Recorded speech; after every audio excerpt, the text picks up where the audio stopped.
प्यारे साथियों, आप सभी का स्वागत है प्रार्थना एजुकेशन में। आज हम लोग वाइंडिंग जो हम लोग का चल रहा है ऑल्टरनेटर में, उसको हम लोग आगे बढ़ाएंगे। और हम लोग शॉर्ट पिच वाइंडिंग को देख लिए थे। आज हम लोग उससे आगे बढ़ेंगे और वाइंडिंग का क्वेश्चन आपसे ज़रूर बन रहा होगा। ठीक है, आज हम लोग वाइंडिंग में देखेंगे डिस्ट्रीब्यूटेड वाइंडिंग। क्या देखेंगे? डिस्ट्रीब्यूटेड वाइंडिंग देखेंगे।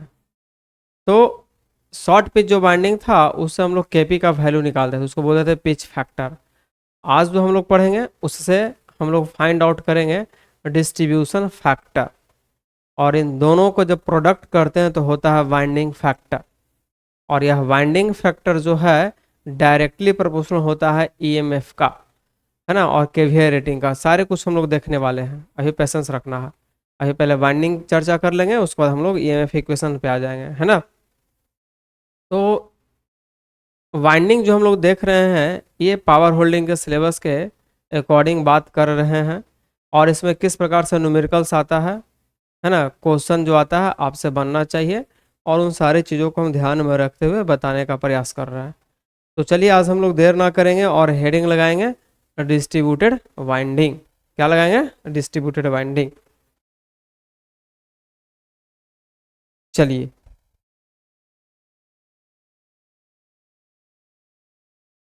हेडिंग लिखेंगे आप लोग डिस्ट्रीब्यूटेड वाइंडिंग।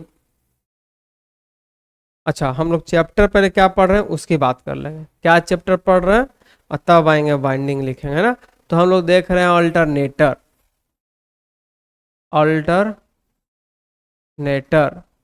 इसी को क्या बोलते हैं? Synchronous generator. सिंक्रोनस जनरेटर मतलब क्या हो गया? प्रत्यावर्तक हिंदी में। और इसको क्या बोलते हैं? तुल्यकालिक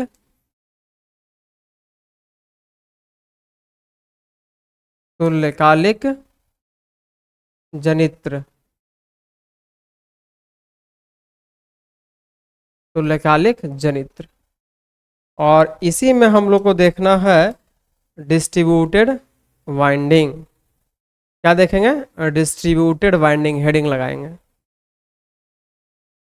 डिस्ट्रीब्यूटेड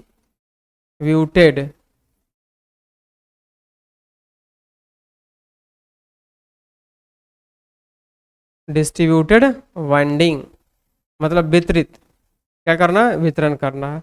नाम से ही पता चल रहा है ना। और इसमें फिर आगे बढ़ के हम लोग देखेंगे कॉन्सेंट्रेटेड वाइंडिंग, है ना।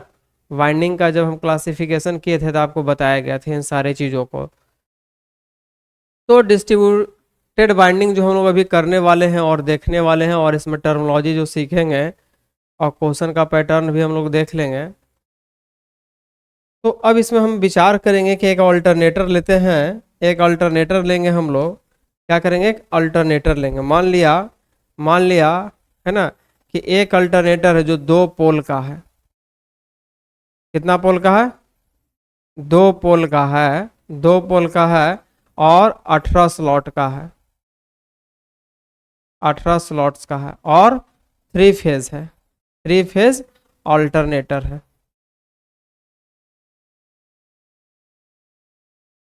लो, यही अल्टरनेटर का डिजाइनिंग करना है। 2 पोल का ले लिए हैं अल्टरनेटर है और 18 स्लॉट रखे हैं और 3 फेज का अल्टरनेटर है। अब इसमें हम लोग आगे बढ़ेंगे और डिजाइनिंग करने का प्रयास करेंगे। ठीक है, तो क्या डिजाइनिंग करेंगे? आपको जैसा ही ये पता चल गया कि ये सारा क्वेश्चन है तो आपके मन में और मस्तिष्क में ये बात आना चाहिए कि स्लॉट पर पोल क्या होगा। हम कौन सा बाइंडिंग पढ़ने वाले हैं? Distributed binding. तो इसमें एजम्पशन करेंगे और कुछ कैलकुलेशन करेंगे और कुछ फार्मूला को आपके सामने रखेंगे। ठीक है, आवाज आ रही है? चलिए, तो स्लॉट्स पर पोल क्या होगा? स्लॉट पर पोल को हम लोग शॉर्ट फॉर्म में एस बाई पी लिखते हैं, लेकिन एक्चुअली में एस क्या है? स्लॉट है। पी क्या है? पोल है। तो इस क्वेश्चन में स्लॉट पर पोल क्या होगा? तो स्लॉट का संख्या 18 है और पोल का संख्या 2 है। इससे काट दोगे तो आ जाएगा 9, अर्थात 9 हो गया। यहाँ तक तो किसी को डाउट नहीं है, बहुत बनाते हुए आप लोग आए हैं, है ना। स्लॉट पर पोल कितना हो जाएगा, 9। अच्छा, अब हम बात करेंगे यहाँ पे एक टर्म और, क्या बात करेंगे, तो ये बात करेंगे कि स्लॉट्स पर पोल पर फेज की बात करेंगे, पर फेज की बात करेंगे। चीजों को समझना है, स्लॉट पर पोल पर फेज। अभी तक तो हम लोग सिर्फ स्लॉट पर पोल निकाल रहे थे कि प्रत्येक पोल पे कितने सारे स्लॉट हैं, लेकिन अब नहीं। अब हम क्या पूछेंगे कि प्रत्येक पोल पर कितना स्लॉट है, वो तो तुम बता ही दिया, और फिर प्रत्येक फेज पर भी बता दो, यानी कि प्रत्येक फेज पे प्रत्येक पोल पे कितने सारे स्लॉट आ रहे हैं, है ना। बात आ रहा समझ में। तो देखो स्लॉट पर पोल कितना निकाल के लाया है, 9। 9 ध्यान से देखना, 9। और प्रत्येक फेज से निकालना है तो फेज की संख्या कितना है, 3। तो 3 से डिवाइड कर दो तो कितना बचेगा, 3। अर्थात ये तुम बता सकते हो कि स्लॉट पर पोल पर फेज यहाँ पर वैल्यू क्या आ गया, 3। मतलब ये हो गया कि प्रत्येक पोल पे और प्रत्येक फेज के लिए स्लॉट की संख्या 3। चीजों को समझिएगा, इसका मीनिंग क्या हो गया कि प्रत्येक पोल पे 9 स्लॉट रहेंगे। इसका मीनिंग क्या हो गया कि प्रत्येक पोल के लिए, माने प्रत्येक पोल के लिए प्रत्येक फेज पे आपका 3 ही स्लॉट आने वाला है। बात आ रहा समझे। ये बहुत ही इंपॉर्टेंट अभी हम बात लिखने वाले हैं और आपको समझाने वाले हैं, तो आप देर ना करेंगे, इन सारे पॉइंटों को जल्दी से नोट आउट करेंगे।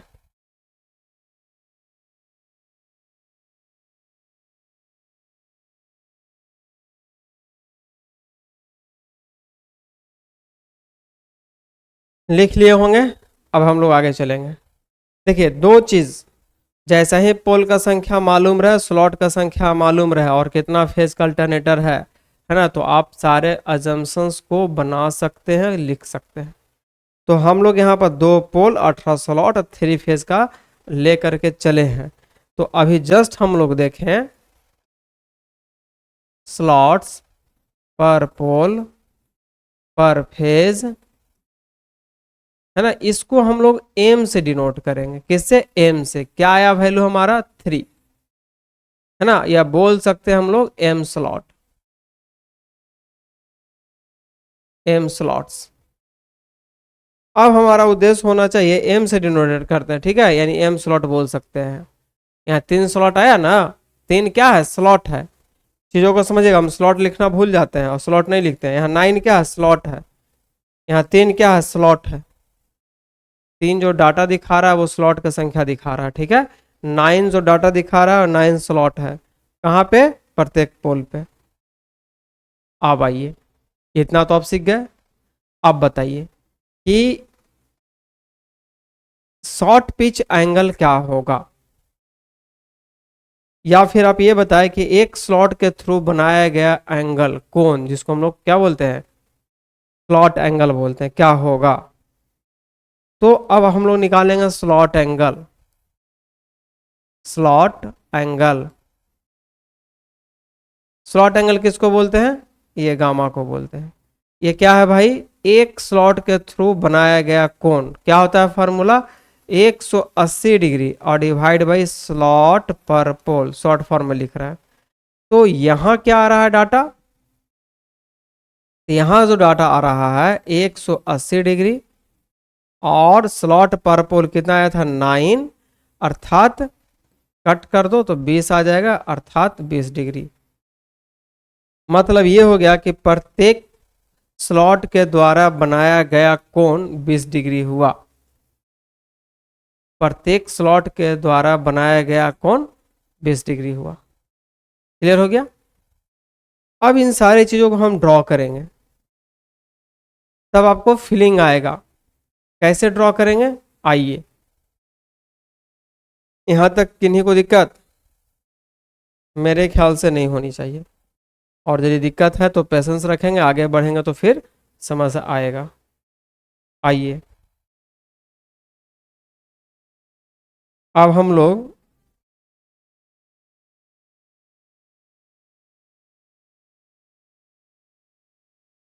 आइए अब हम लोग को ड्रॉ करना है। क्या ड्रॉ करना है? एक फिगर। इस फिगर की तरह आपको कुछ समझाने का प्रयास करेंगे हम।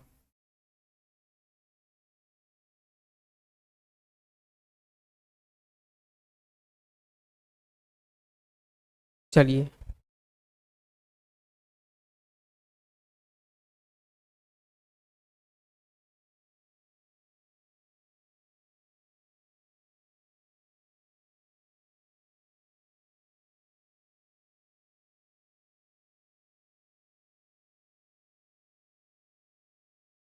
ऑलमोस्ट आप लोग इसको बराबर ही बनाइएगा, है ना। हमसे थोड़ा सा यदि कम बेसी हो जाएगा तो आपको समझना है ये बराबर बनाना है ना। चलिए, लगता है थोड़ा बहुत शेप आ गया है। देखिए, कितना पोल रखे थे? 2 पोल। तो इसको हम लोग मान लेते हैं नॉर्थ पोल, और इसको हम लोग मान लेते हैं साउथ पोल। 2 पोल का है मशीन तो 2 गो रख लिए। और अभी जस्ट हम लोग निकाले हैं कि प्रत्येक पोल पर स्लॉट की संख्या 9। प्रत्येक पोल पे स्लॉट की संख्या 9। तो आइए स्लॉट को लीजिए, यानी इस पे 9 स्लॉट आएगा। कितना स्लॉट आएगा? 9 स्लॉट आएगा। तो देखिए 9 स्लॉट लीजिए। आइए 9 स्लॉट रख लेते हैं हम लोग।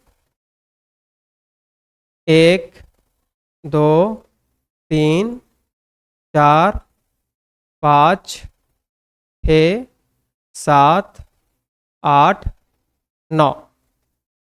थोड़ा सा आप देखिए, अब यहाँ पर क्या है कि हम हमारे पास फ्री हैंड लिख रहे हैं, तो थोड़ा सा स्पेस कम बेसी भी हो गया। लेकिन आपके पास यदि स्केल होगा तो बराबर लिखिएगा तो सुंदर भी डायग्राम बनेगा और समझने में आसानी होता है। अब आइए, इस पर भी 9 होगा। 1, 2, 3, 4, 5, 6, 7, 8, 9।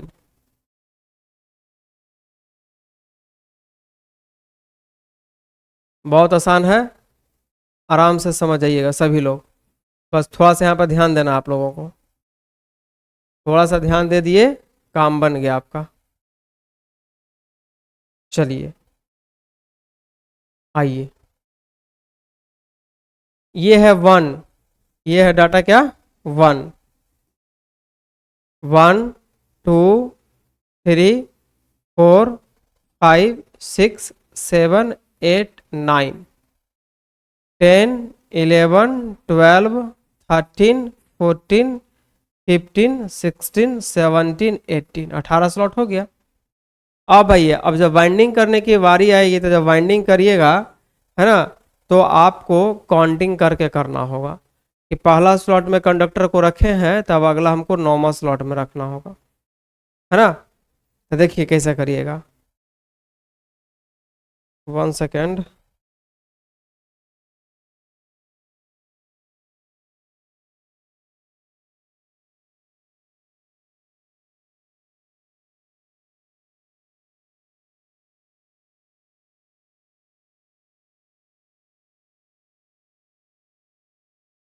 आवाज आ रहा है ना? चलिए, देखिए हमको वाइंडिंग करना है ना। कौन सा वाइंडिंग करना है? डिस्ट्रीब्यूटेड करना है। तो फर्स्ट स्लॉट से कंडक्टर को लेंगे, है ना। और यहाँ से देखो, 1 slot, 2 slot, 3 slot, 4 slot, 5 slot, 6 slot, 7, 8, 9। 9 के लिए हम लोग यहाँ पहुँच जाएंगे। 9 के लिए यहाँ पहुँच जाएंगे। यही सब चीज़ सीखना है आपको। हालांकि ये तो वाइंडिंग सीखना चाहिए था आपको कॉलेज पीरियड में, लेकिन चलिए, वहाँ पर डायग्राम बना बना के आप लोगों को सिखाया जाता है। देखिए ये हो गया।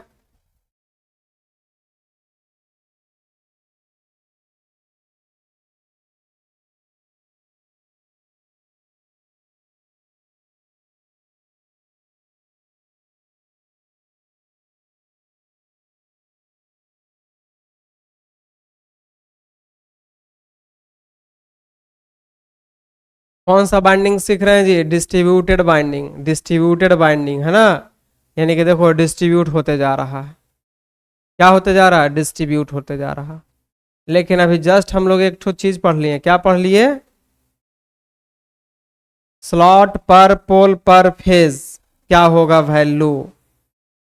स्लॉट पर पोल पर फेज क्या होगा वैल्यू, तभी निकाल के लाए थे। स्लॉट पर पोल पर फेज की वैल्यू आई थी 3 स्लॉट। कितना स्लॉट? 3 स्लॉट।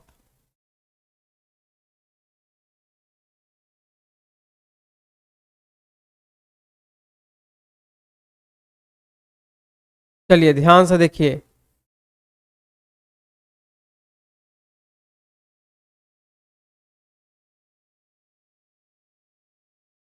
यानी कितना स्लॉट को कवर किया? 1 स्लॉट, 2 स्लॉट, 3 स्लॉट को। इस स्लॉट में कंडक्टर रखें तो यहाँ ईएमएफ उत्पन्न होगा, उसको हम लोग E1 बोलेंगे।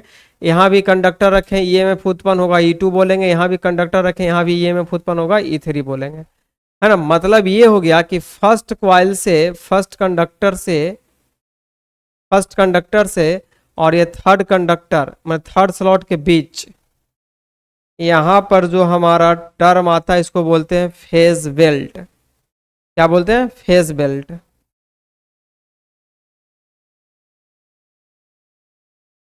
या फिर फेज का ग्रुप, क्या बोलेंगे हम लोग इसको?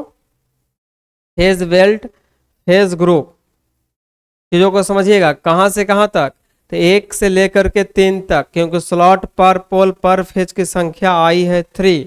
इसका मतलब कि डिस्ट्रीब्यूटेड बाइंडिंग करेंगे तो पहला स्लॉट में डालेंगे कंडक्टर को और फिर 9 घर के बाद हम उसको लाएंगे, फिर उसको दूसरा और तीसरा, इस तरह से चलते रहेगा मेरा। है ना?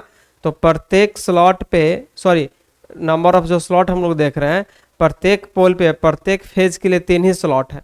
प्रत्येक पोल के लिए, प्रत्येक फेज के लिए कितना स्लॉट है? 3 स्लॉट है। तो हमने ये 3 स्लॉट में कंडक्टर को रख करके वाइंडिंग करना स्टार्ट कर दिया और ये इस तरह से ये कंटिन्यूअस वाइंडिंग चलते रहेगा। इसको हम लोग बोलते हैं डिस्ट्रीब्यूटेड बाइंडिंग। क्या बोलते हैं? Distributed binding. ये इस तरह से देखना बढ़ते हुए नजर आ रहा, आगे बढ़ते जा रहा है, एक ही जगह नहीं है। पहला कंडक्टर पहला स्लॉट में और फिर अगला कंडक्टर अगले स्लॉट में, इस तरह से ये जा रहा है। तो यहाँ पर जो टर्म आया है फेज बेल्ट और या फेज ग्रुप, इसको समझना है कि ये है क्या, इसको समझना है। अब बात को थोड़ा सा यहाँ पर और गौर करने वाली बात यह है, मान लीजिए कि आपको पहला स्लॉट में जो कंडक्टर रखे हैं E1, दूसरा में E2 और तीसरा में E3, ये ईएमएफ हो रहा। तो ये तो प्रत्येक स्लॉट में ईएमएफ हो रहा, क्योंकि प्रत्येक स्लॉट में कंडक्टर रखे हैं, वहां तो बिजली उत्पन्न होगा ही होगा। तो रिजल्टेंट हमको जो मिलेगा वो क्या मिलेगा? हम तो रिजल्टेंट लेंगे भाई, हम तो एक को लेंगे नहीं, हम तो सारे स्लॉट से सम्मिलित जो उत्पन्न हुआ उसको ना हम लोग बाहर लेंगे। तो रिजल्टेंट की यदि हम बात करेंगे इस टाइप के वाइंडिंग में, तो रिजल्टेंट जो हमारा होगा, ध्यान से देखिएगा, ये रिजल्टेंट इस प्रकार से आएगा।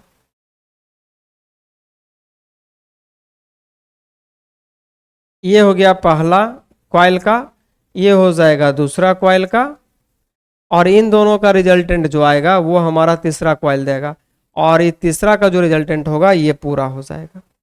देखिए ये, इसको बोलेंगे रिजल्टेंट। इस टाइप से आएगा, चीजों को देखना है, समझना है। तो इसको हम लोग बोलते हैं कि क्या हो गया? वेक्टर सम हो गया।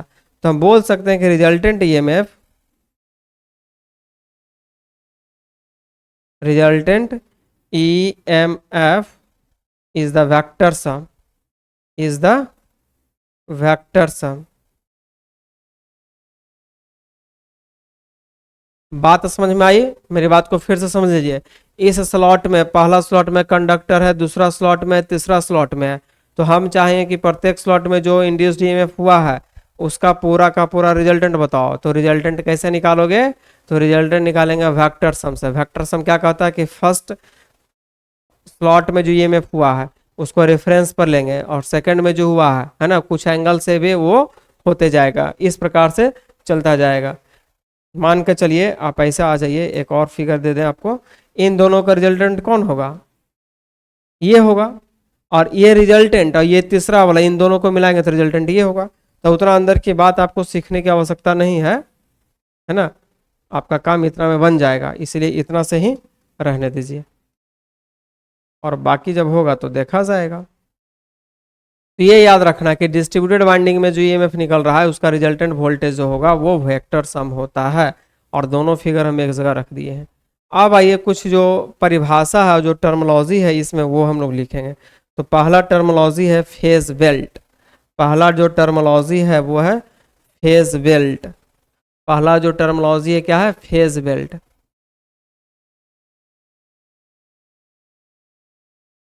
इसी को हम लोग दूसरा बारे में बोलते हैं फेज ग्रुप। फेज ग्रुप है ना, फेज बेल्ट या फेज ग्रुप। और एक बोल सकते हैं हम लोग फेज बैंड। तीन नाम है इसका, फेज का बैंड, फेज बैंड, तीन नाम से इसको हम लोग पुकार सकते हैं, है ना। क्या क्या बोल सकते हैं, फेज वेल्ट बोल दो, फेज ग्रुप बोल दो, या फेज बैंड बोल दो, एक ही बात है। ये है क्या, तो आइए ये क्या है, कुछ नहीं, ये क्या है, ग्रुप ऑफ स्लॉट है। देख लो यहाँ पे फेज बेल्ट क्या है, तो ग्रुप ऑफ स्लॉट, एक स्लॉट, दो स्लॉट, तीन स्लॉट, तीनों स्लॉट का क्या है, ये ग्रुप है। तो फेज बेल्ट कहें क्या, ग्रुप ऑफ स्लॉट, कहाँ पर, तो group of slot for each phase under each pole. मतलब प्रत्येक पोल पे, प्रत्येक फेज में जितने सारे स्लॉट हो रहे हैं उसको हम लोग फेज बेल्ट बोलेंगे। ये कुछ नहीं, बहुत सिंपल परिभाषा है, लिखेंगे द ग्रुप ऑफ स्लॉट। देखिए यहां पर लिखेंगे the group of slot, the group of slot, group of slot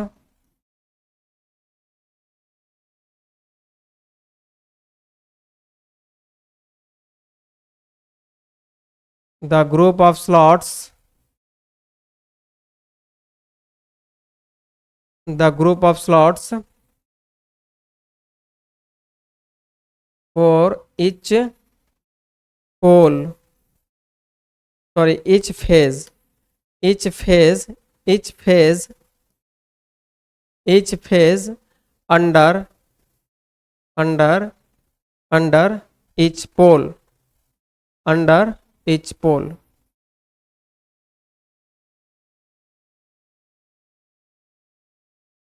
the group of slots है ना, बिलोंग्स टू, सबसे अच्छा रहेगा यहाँ पर, ये लिखिए, फॉर हटाइए, belongs to, the group of slots belongs to,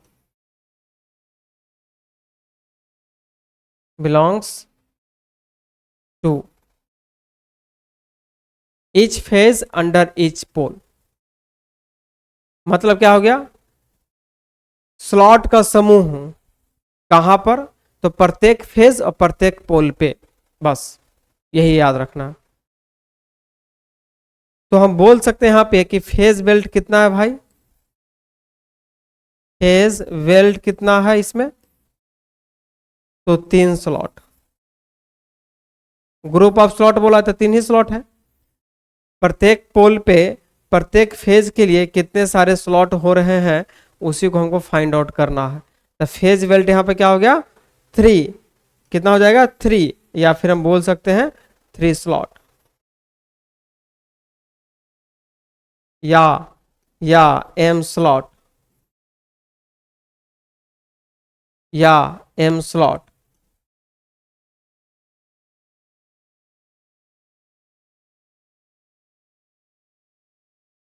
group of slots belong to each phase under each pole, क्या कहलाएगा, फेज बेल्ट कहलाएगा। तो जो हम अजम्पशन लेके चल रहे हैं उसमें फेज बेल्ट की संख्या क्या हो जाएगी, थ्री हो जाएगी। इसका मतलब क्या हो गया, ये जो हम लोग थ्री लाए थे वो था क्या, ये जो थ्री लाए थे वो क्या था, स्लॉट, स्लॉट, स्लॉट्स पर पोल, पर पोल, पर फेज, पर फेज। इसी को तो हम लोग एम से सूचित कर रहे थे। बात समझ में आई, फेज बेल्ट कुछ नहीं है, स्लॉट पर पोल पर फेज की संख्या को फेज बेल्ट कहेंगे, यानी कि ग्रुप ऑफ स्लॉट्स, बस। अब देखिए आपको पढ़ाया गया है स्लॉट एंगल एक स्लॉट के लिए। अब हम बात करेंगे कि ये यहाँ पर तीन स्लॉट का ग्रुप है, तो तीनों स्लॉट का जो ग्रुप है इसमें कुछ एंगल बना होगा। तो एक स्लॉट में एंगल कितना बना, 20 डिग्री बना है, अभी जस्ट देखें हम लोग। तो तीन में कितना बन जाएगा, 20 या 60 बन जाएगा। यानी अब हम ये देखेंगे, एक फार्मूला ये निकालेंगे हम लोग कि जो फेज बेल्ट हो रहा है वो कितना एंगल कवर कर रहा है। अगला स्टेप हमारा ये होगा, यह जो फेज बेल्ट है ये कितने डिग्री का कोण बना रहे हैं, बस ये एंगल कितना डिग्री का बना रहा है। आइए अब उस पर हम लोग चर्चा करेंगे। इसी चीज को हम लोग बोलते हैं फेज स्प्रेड। हेडिंग लिखेंगे फेज स्प्रेड। Phase spread. देखिए फेज स्प्रेड क्या है, कुछ नहीं है, ये क्या है, फेज वेल्ड के द्वारा बनाया गया कोण फेज स्प्रेड कहलाता है। बस क्या लिखेंगे, the angle obtained by phase weld, the angle obtained by phase weld, the angle, the angle obtained by phase belt, phase belt के द्वारा बनाया गया कोण फेज स्प्रेड कहलाएगा। तो यहां पर कितना होगा भाई फेज स्प्रेड, ये बता दो। तो यहां पर होगा कितना, फेज स्प्रेड कितना होगा। तो यहां पर हम लोग देख रहे हैं कि तीन को हमारा फेज बेल्ट है, तीन तीन स्लॉट है जी, और एक स्लॉट हमारा कितना एंगल बना रहा था, 20 डिग्री का। तो 3 × 20 कर दो, अर्थात 60 डिग्री बना दिया। थ्री फेज का यदि मशीन है तो फेज स्प्रेड कितना हो गया, 60 डिग्री हो गया। बात आ रहा समझ में। अब एक हम जनरल फार्मूला लिखेंगे किसके लिए, फेज स्प्रेड के लिए। क्या लिखेंगे, general formula, general formula for phase spread, phase spread for N phase, N phase machine. ध्यान से देखो यहाँ पर 3 फेज का था तो तुम फेज स्प्रेड निकाल दिया 60 डिग्री। अब हमारे मन में प्रश्न आएगा कि 2 फेज का मशीन है, मेरे मन में प्रश्न आएगा है ना, 5 फेज का, हमारे मन में आएगा 1 फेज का है, तब फेज स्प्रेड क्या होगा। इसको कैसे निकालिएगा, इसको कैसे निकालिएगा, बहुत इंपॉर्टेंट है। तो बताइए कैसे निकलेगा आपसे।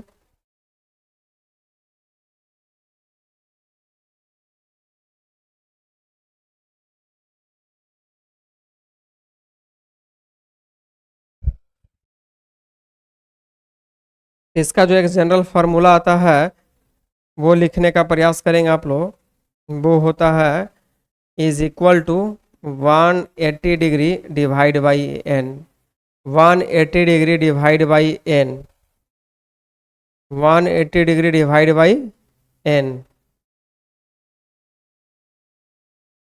180 डिग्री डिवाइड बाई एन।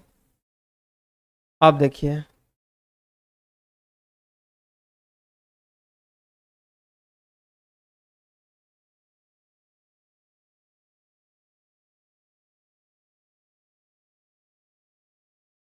क्या हम लिखें, phase spread for N phase machine. N phase का मतलब संख्या चेंज होगा, 1 फेज, 2 फेज, 3 फेज, तब उस तरह से भागा देते चलिएगा आप।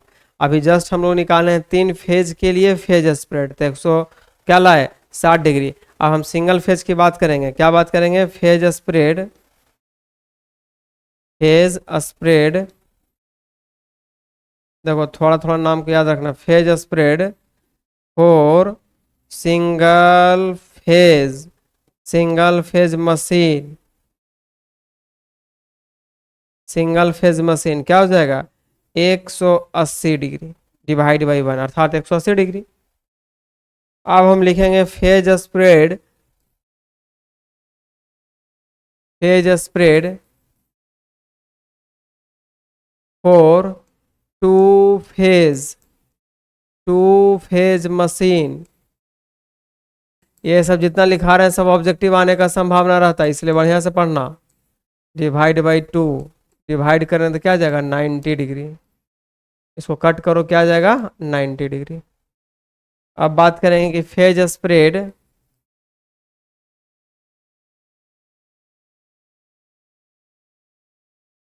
For, for three phase, three phase machine क्या हो जाएगा, 180 डिग्री डिवाइड बाई 3 है ना, कितना आ जाएगा 60 डिग्री। तो हम जो है एक जनरल फार्मूला लिख दिए कि कोई भी मशीन हो, है ना, एक फेज का हो, दो फेज का हो, तीन फेज का हो, आप आसान तरीका से फेज स्प्रेड निकाल सकते हैं 180 डिवाइड बाई एन करके। ये हार्मोनिक एलिमिनेट करने का फार्मूला नहीं बता रहा हूँ, मैं बता रहा हूँ फेज स्प्रेड, है ना, कि फेज स्प्रेड क्या हो रहा है, मतलब फेज बेल्ट के द्वारा बनाया गया कोण कितना डिग्री का होगा यदि तीन फेज का मशीन है, दो फेज का मशीन है, एक फेज का मशीन। बातें समझ में आ गई? तो बहुत आसान तरीका है इसको समझने के लिए, ज़्यादा कुछ हड़बड़ी नहीं होनी चाहिए, ठीक है। अब आइए, अब बात करेंगे इसमें हम लोग इंपॉर्टेंट बात करेंगे कि थ्री फेज के मशीन के लिए, और थ्री फेज मशीन के लिए, और थ्री फेज मशीन कुछ कुछ पॉइंट्स उसको नोट करेंगे। Four four three phase machine, three phase machine के लिए 60 डिग्री जो फेज स्प्रेड होता है उसको हम लोग क्या बोलते हैं, तो नैरो फेज स्प्रेड बोला गया है। इसमें कुछ कुछ दो तीन पॉइंट आता है, उस पॉइंट को नोट करिएगा जो आपको एग्जाम में आएगा, एग्जाम के लिए बहुत ही बेनिफिशियल है, ठीक है। क्या है, आइए, पहला पॉइंट, कुछ कुछ पॉइंट बना के लिखेंगे। 60 degree phase spread, phase spread is called narrow, narrow phase spread, phase spread, याद रखिए 60 डिग्री का जो फेज स्प्रेड होता है ना उसको हम लोग क्या बोलते हैं, नैरो फेज स्प्रेड बोलते हैं। सेकेंड पॉइंट लिखेंगे कि 120 डिग्री फेज स्प्रेड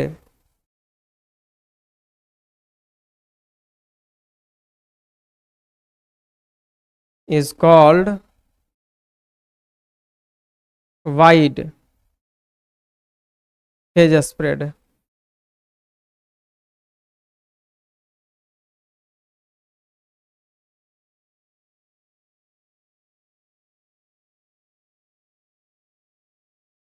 तो दोनों पॉइंट याद रखिएगा, नैरो फेज स्प्रेड का मतलब कितना डिग्री का एंगल होना चाहिए, 60 डिग्री होना चाहिए। वाइड फेज स्प्रेड किसको बोलेंगे, तो 120 डिग्री एंगल होना चाहिए, उसको क्या बोलते हैं हम लोग, वाइड बोलते हैं फेज स्प्रेड। तो ध्यान से देखिएगा, थ्री फेज मशीन वाइंडिंग में 60 डिग्री जो हमारा नैरो फेज स्प्रेड हुआ, ये कॉमन है, ये क्या है, ये कॉमन है, ये एकदम रहेगा ही रहेगा थ्री फेज वाइंडिंग के लिए। लेकिन 120 जो होता है ये रेयर केस में यूज होता है, और इससे क्या होता है कि थर्ड हार्मोनिक जो होता है वो एलिमिनेट हो जाता है। लेकिन इसका डिमेरिट भी है कि रिजल्टेंट वोल्टेज हो गया, रिजल्टेंट आपका केवीए रेटिंग हो गया, इन सारे वैल्यू क्या करता है, ये रिड्यूस कर देता है, वैल्यू को क्या करता है, कम कर देता है। पर इतना पॉइंट लिखिए, फिर आगे हम लोग चलेंगे।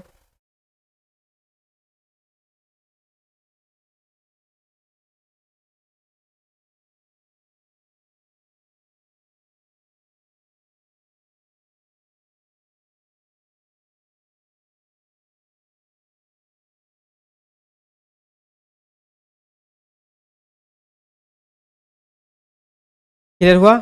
आइए कुछ पॉइंट लिखते चलेंगे अभी, अभी सब पॉइंटिंग करके हम लोग चलते चलेंगे, ठीक है। लिखिएगा, in in three phase, in three phase winding या फिर in three phase machine 60 degree phase spread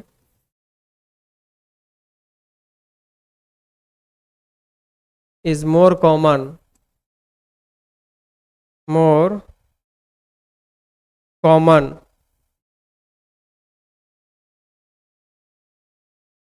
but but लेकिन 120 डिग्री जो फेज स्प्रेड है, 120 phase spread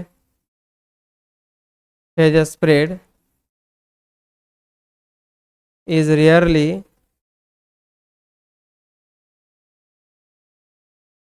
rarely is rarely used to eliminate, rarely used to eliminate, used to eliminate, eliminate triple harmonic,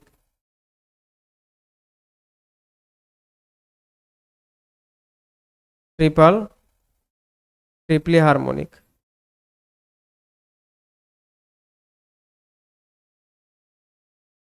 या third harmonic बोल सकते हो। क्या बोल सकते हो? Third harmonic.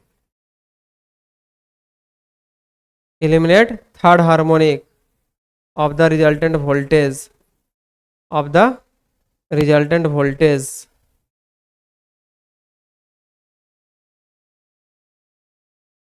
या तो इन द फेज वोल्टेज लिख देना है। क्या लिखना है?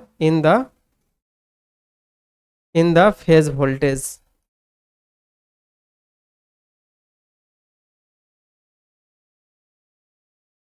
नेक्स्ट पॉइंट क्या लिखना है? है ना, 120 phase spread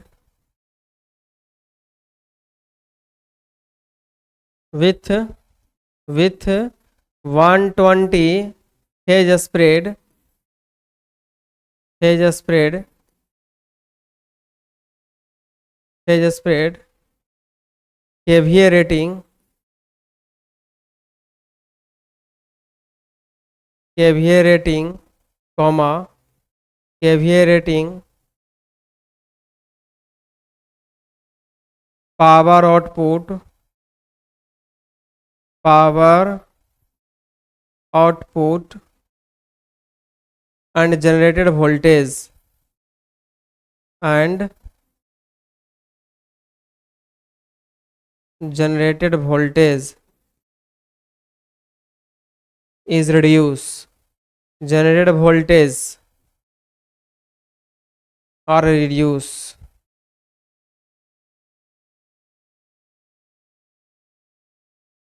as compared to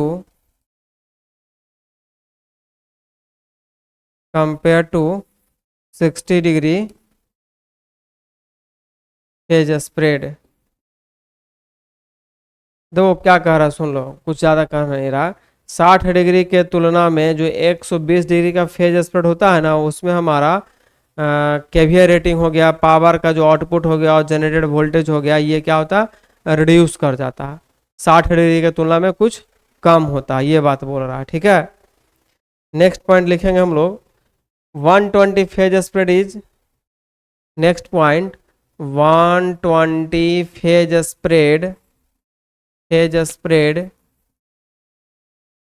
120 phase spread is possible with double layer, is possible with, is possible, possible with double layer, double layer winding, double layer winding और 60 degree phase spread, phase spread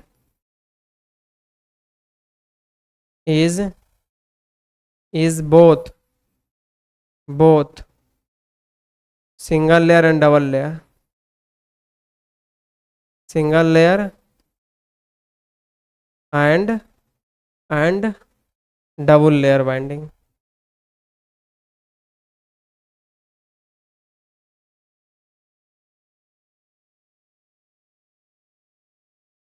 single layer and double layer binding.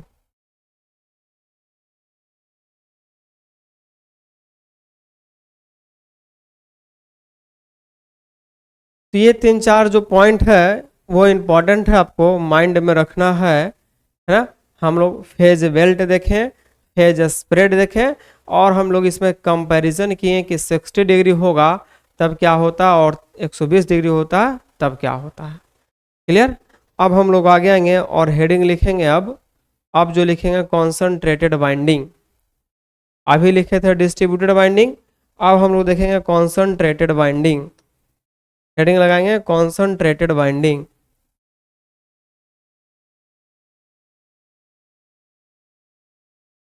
Concentrated winding,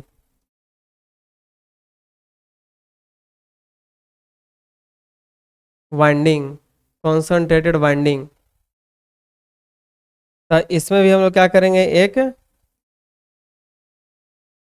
diagram बनाएंगे और diagram के through ये समझने का प्रयास करेंगे, ठीक है। आइए,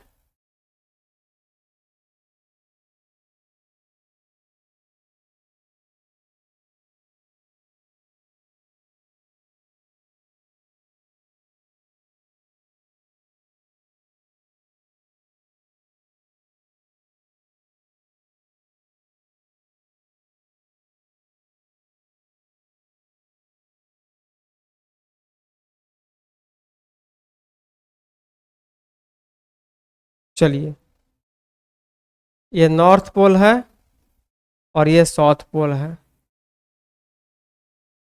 1 2 3 4 5 6 7 8 9। 1 2 3 4 5 6 7 8 9, 9 स्लॉट कर दिए हैं इस पे। कौन सा बाइंडिंग करना है, कॉन्सनट्रेटेड बाइंडिंग करना है।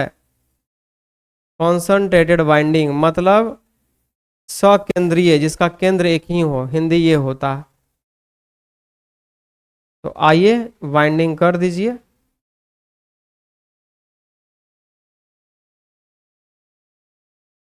देखिए वाइंडिंग कैसे होगा, ये फर्स्ट स्लॉट है, यहाँ पर जाएगा। नंबरिंग करना होगा तो कर लीजिएगा, 1 2 3 4 5 6 7 8 9।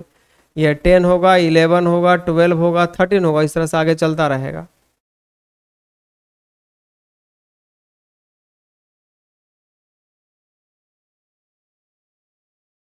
एक ही स्लॉट पे जाएगा, याद रखना है। कॉन्सनट्रेटेड का मतलब हो गया एक ही स्लॉट पे बाइंडिंग होगा।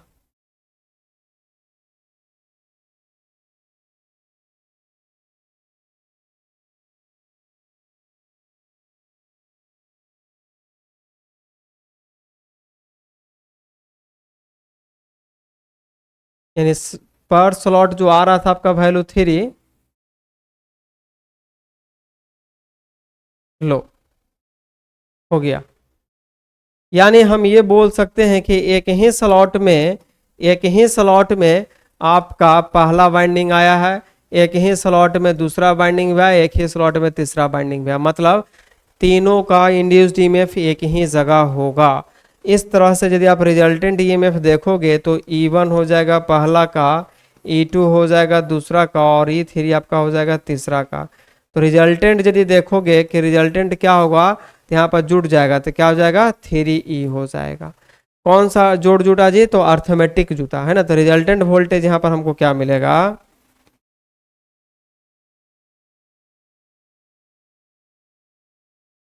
रिजल्टेंट ईएमएफ जो मिलने वाला है हमको, या रिजल्टेंट वोल्टेज को क्या मिलेगा, अर्थमेटिक सम।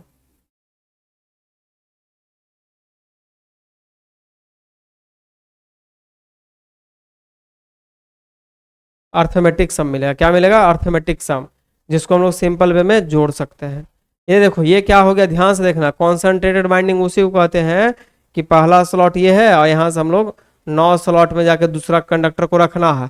ऐसे अपना करते जा रहे हैं, करते जा रहे हैं। कितना टर्न करना है भैया, तो यहाँ पर तो हम लोग देख लिए कि 3 स्लॉट, 3 ही टर्न मतलब कि मेरा आएगा, लेकिन ये कुछ भी हो सकता है, डाटा चेंज भी हो सकता है। बातें समझ में आ रही है आपको। तो इसमें जो देखेंगे आप लोग, अब इसमें जो हम चर्चा करेंगे, क्या अब इसमें बताओ कि फेज वेल्ट कितना हो रहा है, इसमें बताओ कि फेज स्प्रेड कितना हो रहा है, बतलाइए। डिस्ट्रीब्यूटेड बाइंडिंग में तो देख लिए कि फेज वेल्ट कितना हुआ, फेज स्लॉट क्या हुआ। यहाँ पर बताइए कि फेज वेल्ट का संख्या क्या होगा। तो फेज वेल्ट क्या है, तो फेज वेल्ट कुछ नहीं, ग्रुप ऑफ स्लॉट है, ग्रुप ऑफ स्लॉट है। प्रत्येक पोल, प्रत्येक फेज में कितने सारे स्लॉट आ रहे हैं। यहाँ पर तो देख रहे हैं एक ही स्लॉट है, एक ही स्लॉट में तीनों कंडक्टर आ गया। तो हम बोल सकते हैं कि यहाँ पे फेज बेल्ट जो होगा, फेज बेल्ट जो होगा एक होगा। क्या हो जाएगा? एक। एक कहने का मतलब एक स्लॉट, एक ही स्लॉट में सारा कुछ आ गया। और यहाँ पर इसी को हम लोग एम स्लॉट भी बोल सकते हैं। यहाँ पर एक ही आया है संख्या। क्या? देख लो फिगर में, फेज बेल्ट किसको बोलते हैं? ग्रुप ऑफ स्लॉट को बोलते हैं। यहाँ पर तो एक ही स्लॉट है ही है, तो फेज बेल्ट कितना हो जाएगा? एक स्लॉट हो जाएगा। अब बताइए कि फेज स्प्रेड क्या होगा? फेज स्प्रेड, फेज स्प्रेड कुछ नहीं है, फेज बेल्ट के द्वारा बनाया गया कौन ही फेज स्प्रेड कहलाता है। तो कितना डिग्री कौन बनाएगा जी? तो बताओ, एम स्लॉट हो गया तो एम इंटू एक, एम इंटू एक स्लॉट लिख सकते हैं ना, तो एम इंटू गामा लिख सकते हैं। यानी फेज स्प्रेड द्वारा बनाया गया कौन क्या हो जाएगा? M into gamma. बात तो समझ में आ रही है? ये कहाँ पे हो गया? कॉन्सेंट्रेटेड बाइंडिंग में हो गया। अच्छा, तो अब आइए कॉन्सेंट्रेटेड बाइंडिंग के लिए, फॉर कॉन्सेंट्रेटेड बाइंडिंग के लिए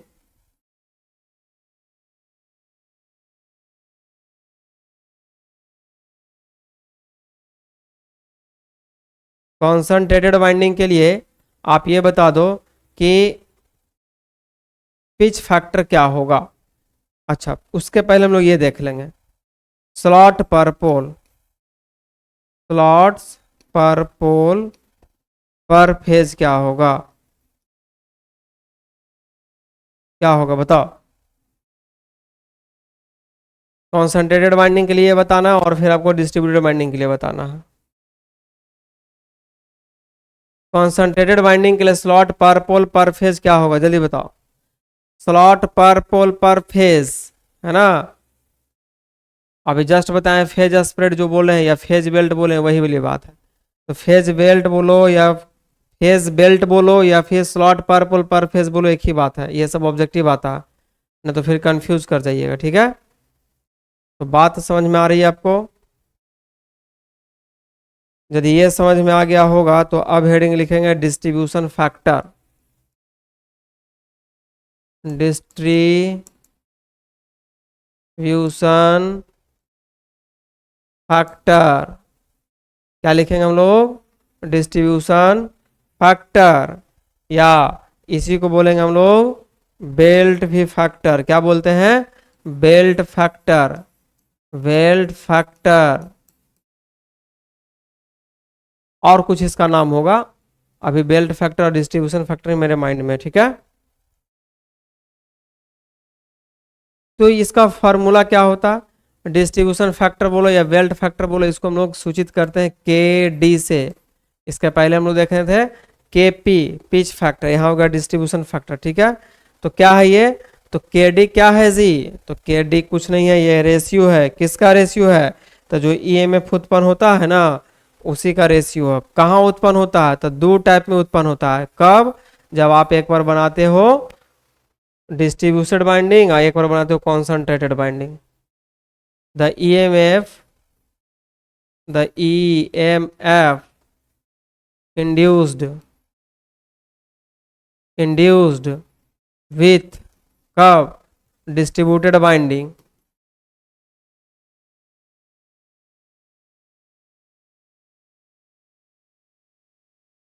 अच्छा, डिस्ट्रीब्यूटेड बाइंडिंग जब किए हैं उस समय जो ईएमएफ आया है, और जब EMF EMF induced with with distributed binding हो गया, ये क्या हो जाएगा? Concentrated binding.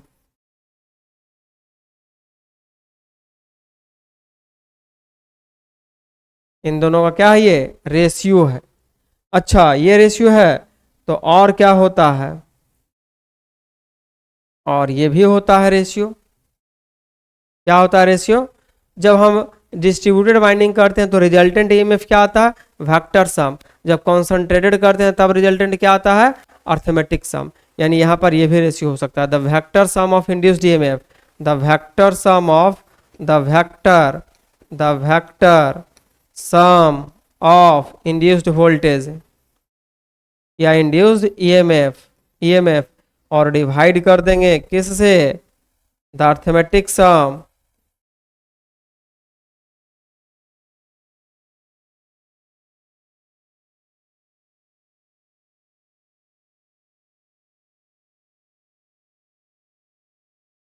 Arithmetic sum of induced voltage या इंड्यूस्ड ईएमएफ। देखो डिस्ट्रीब्यूशन फैक्टर जिसको हम लोग किससे सूचित करेंगे, केडी से। ये कुछ नहीं है, ये रेशियो है। किसका रेशियो है, तो ईएमएफ का रेशियो। कब का, तो जब डिस्ट्रीब्यूटेड वाइंडिंग करोगे तब, और कॉन्सेंट्रेटेड वाइंडिंग करोगे तब, दोनों कंडीशन में ये ईएमएफ उत्पन्न होगा। तो डिस्ट्रीब्यूटेड वाइंडिंग जब करोगे उसका ईएमएफ ऊपर रखना और कॉन्सेंट्रेटेड वाला का नीचे रखना, दोनों को भागा देना, केडी निकल जाएगा। तो पहला फार्मूला ये है, एग्जाम में आ सकता है। दूसरा फार्मूला ये है, कॉन्सेंट्रेटेड करते हो तो अर्थमेटिक सम निकलता है, डिस्ट्रीब्यूटेड करते हो तो वेक्टर सम निकलता है। यानी वेक्टर सम का इंड्यूस्ड ईएमएफ ऊपर और अर्थमेटिक सम का इंड्यूस्ड ईएमएफ नीचे। और यदि ऐसा करते हो तो एक फार्मूला आता है, क्या आता है जी, ये आता है के डी इज इक्वल टू, क्या आता है, sine M gamma by two, M into sine gamma by two. हम इसको प्रूफ नहीं कर पाएंगे, ठीक है, क्योंकि इसमें टाइम वेस्ट होगा, इसका कोई बेनिफिट नहीं है। तो जब कोई बेनिफिट नहीं है तो फार्मूला से काम चलता है, आपके लिए फार्मूला ही है। और कभी यदि आप फाउंडेशन बैच वगैरह में आएंगे तो फिर हम आपको प्रूफ करके दिखाएंगे कि कैसे होता है, लेकिन उतनी की आवश्यकता नहीं, झूठ मूठ का टाइमिंग लगेगा। जैसे कि वहाँ पर हम लोग दिखा दिए थे प्रूफ करके, इसमें थोड़ा सा लंबा जाएगा, कंपोनेंट तोड़ना पड़ेगा, और जो कि आपके लिए फिर फिजूल की बातें हो जाएगी, आपको अनर्गल लगेगा। तो ऐसा ही ये टॉपिक थोड़ा डिफिकल्ट में आता है, इसलिए हम इसको प्रूफ नहीं कर रहे हैं कि आप वेक्टर सम निकालो, कंपोनेंट निकालो, ये करो। जहाँ पे देखो संभव लगेगा कि नहीं आपके लिए आसान है और आप समझ सकते हैं, वहीं पर हम हिट करेंगे। अदरवाइज टाइमिंग को हम देखेंगे, ध्यान में रखेंगे, ठीक है। एक तो ऐसा ही थोड़ा लेट चल रहा है, गड़बड़ नहीं हो जाए। बात समझ में आई। तो डिस्ट्रीब्यूशन फैक्टर का ये फार्मूला हो गया, sine M gamma by two. M क्या है, तो फेज वेल्ट है, गामा क्या है, स्लॉट एंगल है ना। आइए आगे चलते हैं। अच्छा ये तो हम बात कर दिए इसका, लेकिन यदि हार्मोनिक आ जाए, फोर फोर एनथ हार्मोनिक, यदि एनथ हार्मोनिक होगा तब क्या करोगे भैया, तब ये करेंगे formula, K D N is equal to sine M N gamma by two और divide by M into sine N gamma by two. जब भी हार्मोनिक आएगा उस साइन वाला टर्म में पुट करना, ऐसा नहीं कि एम वाला में भी तुम लोग पुट कर देना, तो गलती हो जाएगा। याद रखिएगा, नोट करिए दोनों फार्मूला को। अब देखिए केडी का वैल्यू 1 होगा for concentrated binding, for concentrated winding, ठीक है। और केडी का वैल्यू लेस देन 1 होगा फॉर डिस्ट्रीब्यूटेड बाइंडिंग।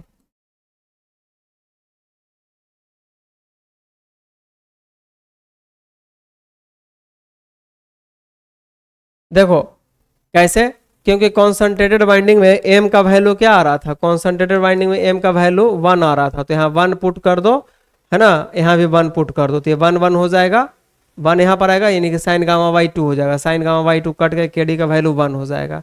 और डिस्ट्रीब्यूटेड बाइंडिंग में एम का वैल्यू लेस देन 1 हो जाएगा, नहीं तो डिस्ट्रीब्यूटेड बाइंडिंग में क्या होता है कि बढ़ते जाता है, के का वैल्यू लेस देन 1 होगा। कैसे लेस देन 1 होगा, तो एम का जो वैल्यू ध्यान से रखना, एम नीचे है और एम का वैल्यू डिस्ट्रीब्यूटेड बाइंडिंग में 2 से ज़्यादा हो सकता है, 2 या 2 से ज़्यादा हो सकता है। यानी ध्यान से देखो, यहाँ पर लिख सकते हो कि एम का जो वैल्यू है ना डिस्ट्रीब्यूटेड बाइंडिंग के लिए, है ना, ग्रेटर देन या इक्वल टू 2 होता है। तो यहाँ पर जैसे ही वैल्यू ज़्यादा हो जाएगा तो ऑटोमेटिक क्या हो जाएगा, ये कम हो जाएगा। यदि इन सारे चीज़ों को समझ गए होंगे तो एक टर्म आएगा वाइंडिंग फैक्टर, बहुत इंपॉर्टेंट है, वाइंडिंग फैक्टर, जिसको हम लोग के डब्ल्यू से सूचित करेंगे। Winding factor is the product of pitch factor and distributed factor. इसको याद रखिएगा, यह ब्रह्मास्त्र है, क्वेश्चन इससे बनेगा, है ना, जो कि हम लोग आगे देखेंगे। तो ये रहा आपका वाइंडिंग, ये रहा आपका वाइंडिंग का थियोरेटिकली पार्ट। अब रह जाएगा न्यूमेरिकल पार्ट, जो इस पर हम लोग को और मेहनत करना है।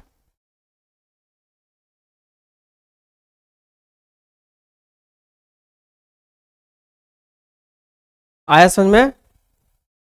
तो आज जो है हम लोग यहीं तक बात को रखेंगे, और अगले क्लास में जब आएंगे, है ना, तो इसका कुछ न्यूमेरिकल्स होगा। अभी तो थ्योरी वाला पार्ट देख लिए हम लोग, क्या क्या फार्मूला आता है। उसके बाद हम लोग थ्योरी वाला पार्ट कंप्लीट कर लिए हैं, फार्मूला याद रखेंगे, मेनली फार्मूला याद रखना और फार्मूला अप्लाई करने के लिए सीखना। अगले क्लास में आएंगे, न्यूमेरिकल्स देखेंगे हम लोग। अब आपका दुर्गा पूजा आ गया है, तो एक दो दिन पूजा भी आप लोग कर लेंगे, है ना, और उसके बाद कंटिन्यू क्लास भी चलेगा। पूजा के बाद आज से मैं आपको एक दो दिनों के लिए क्लास को बंद रख रहे हैं, और जैसे ही पूजा खत्म होगा थोड़ा सा व्यस्तता मेरा भी रहेगा। और पूजा के बाद, है ना, आप सभी को दुर्गा पूजा की हार्दिक बधाई है ना। अच्छे से माँ का आराधना करिए, पूजा कर लीजिए, और उसके बाद फिर हम लोग मिलते हैं अगले क्लास में, ठीक है। तो फिर हम लोग का जैसे कंटिन्यू चल रहा था उस तरह से हम लोग ले चलेंगे, ठीक है। तो आज की क्लास यहीं पे समाप्त करेंगे। थैंक यू, जय हिंद।